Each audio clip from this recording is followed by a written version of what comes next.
Olá, corretor ou corretora de valor. Sejam muito bem-vindos ao nosso canal Corretor de Valor.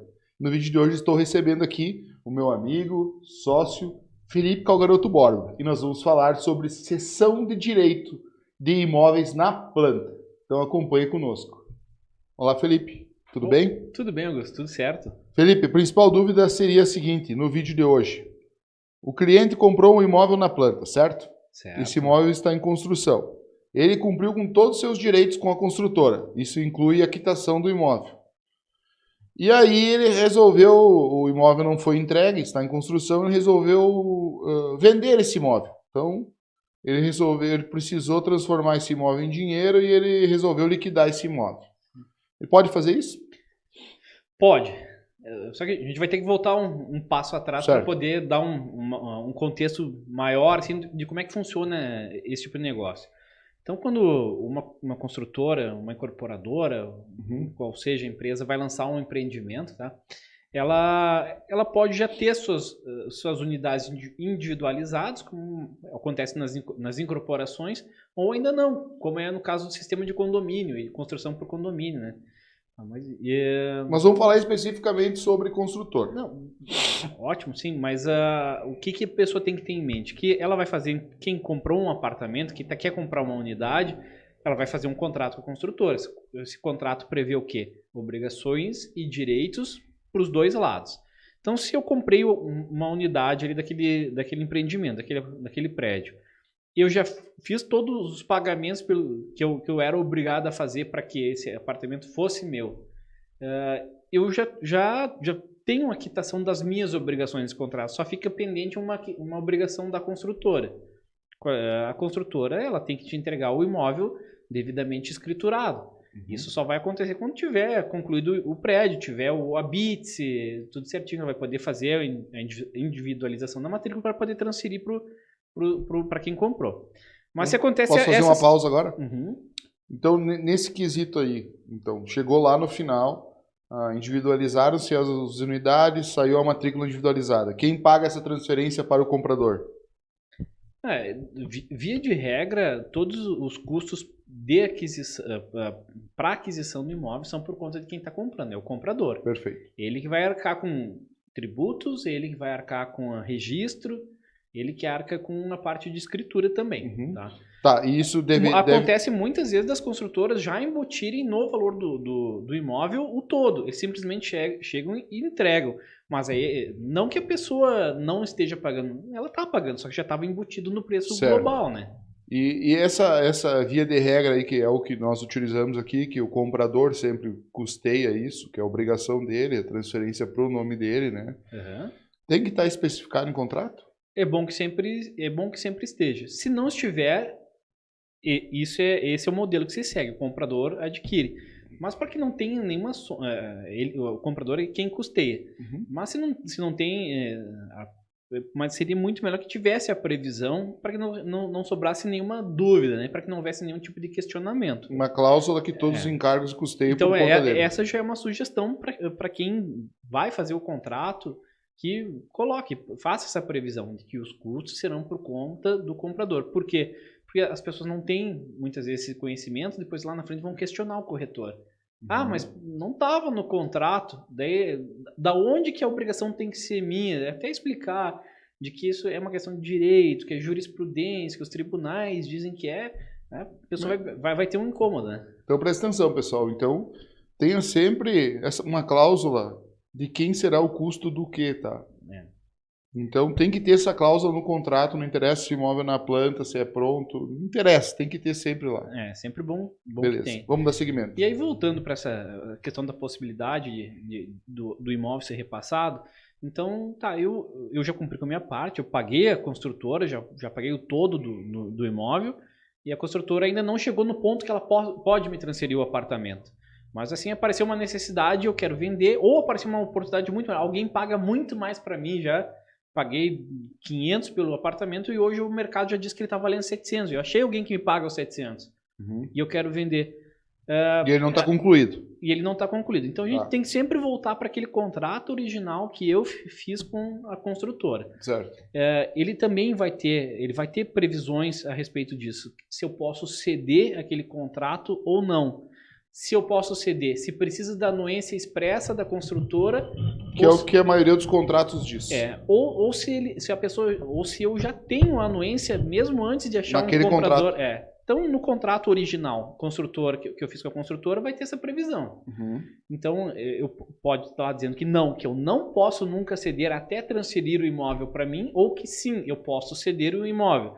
Se eu posso ceder o imóvel, se eu dependo da tua anuência, de qualquer forma, no contrato que eu vou fazer com um interessado, com quem eu achei que queira comprar meu imóvel, ou se não precisa nem da tua anuência. Não, quer vender, já está autorizado, tu vende lá, depois a pessoa acerta direto comigo aqui. Na parte de transferência. Então, via de regra, os contratos prevêem a possibilidade da cessão com a anuência da construtora, da incorporadora, do empreendedor. Via de regra, é dessa forma. Tá, certo. Qual que é o assunto que eu estou dizendo aqui? Vamos lá, então. Vou fazer uma simulação, tá? Você me vendeu o imóvel que estava na planta. Tá. Eu comprei de você. A obra foi concluída e eu vou transferir ele para o meu nome. Eu comprei de você, a construtora assinou como anuente, tudo certo. Uhum. Eu só tenho que transferir para o meu nome. Tá. Aí a construtora, porque ela tem que assinar de novo. Uhum. Porque, na verdade, você, entre aspas, não participa desse negócio. É direto da construtora para mim, certo? Uhum. A construtora quer cobrar uma taxa para fazer isso. Pode? A única hipótese de ela poder cobrar algum tipo de taxa é se naquele contrato original dissesse, se tivesse expresso lá que, olha, tu pode ceder o contrato, mas se tu for ceder, nós temos um custo adicional de tanto. Tantos por cento. Ou um custo fixo de X. Certo. Se lá naquele contrato original não está previsto esse tipo de situação, a construtora não pode, principalmente se ela já deu a anuência, né? Vir e colocar encargos a mais. Não, eu te cobro tanto por isso. Isso aí é errado, né? É errado. Isso não, o direito não admite isso, tá? E só fugindo um pouco da tua pergunta, assim, mas um detalhe que é muito importante, tá? As nomenclaturas que se dão aos contratos, tá? Esse caso, assim, quando eu faço um contrato contigo, eu, construtora, te vendendo um imóvel, vai ser ou uma promessa de compra e venda, ou vai ser, então, um compromisso de compra e venda, que são contratos preliminares. Por que são preliminares? Porque a compra e venda mesmo, ela se faz de duas formas. Ou pela escritura pública de compra e venda, o contrato de compra e venda é a escritura pública de compra e venda, ou o contrato de financiamento imobiliário. Que tem o mesmo peso. Que é feito por um banco. Esses são os contratos definitivos, tá? Qualquer coisa que eu faça fora disso, ele vai ser um contrato preliminar, ou promessa de compra e venda, ou compromisso de compra e venda.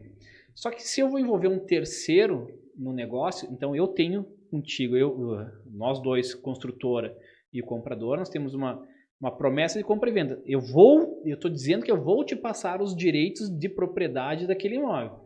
Se tu achou um terceiro para comprar o apartamento antes de a gente conseguir terminar esse negócio, o que se faz não é um novo contrato de compra e venda. O que se faz é uma cessão dos direitos daquele contrato. Tu vai ser titular de um contrato, então tu só vai passar os teus direitos no contrato. A pessoa que está entrando vai... Tira uma cessão de direito de compra e venda. Exatamente. E aí tu bota lá que está passando os direitos daquele contrato lavrado no dia tal. Na verdade, o que na prática vai acontecer, eu, Augusto, que era o comprador, deixo de ser o comprador, vai entrar lá o fulano no meu lugar, ele vai ser o comprador para todos os fins de direitos. Isso nada mais é do que a cessão dos direitos, essa alteração de posição. Tá, e vamos dar um exemplo. E se eu não tiver quitado esse imóvel ainda, eu devo 50% do valor.